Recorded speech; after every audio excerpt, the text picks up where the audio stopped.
Unfortunate, untrue, and inflammatory. That's how human rights group Jamaicans for Justice JFJ has described comments from National Security Minister Dr. Horace Jang. Now, the National Security Minister made the comments earlier today during an interview on Nationwide News Network. In response to the interview, JFJ said, quote, "We find the framing of our work as living off blood money unfortunate, untrue, and inflammatory. Such language does little to advance constructive dialogue on public safety and accountability." Now, in light of the accusation and its potential consequences, JFJ says it's seeking legal advice on the matter and any possible actions that may be warranted. The entity says it remains steadfast in its mandate to advocate for justice, human rights, and the rule of law in Jamaica.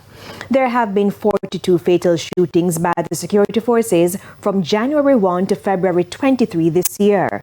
The Independent Commission of Investigations reports that for the same period last year, 52 people were shot and killed by the security forces.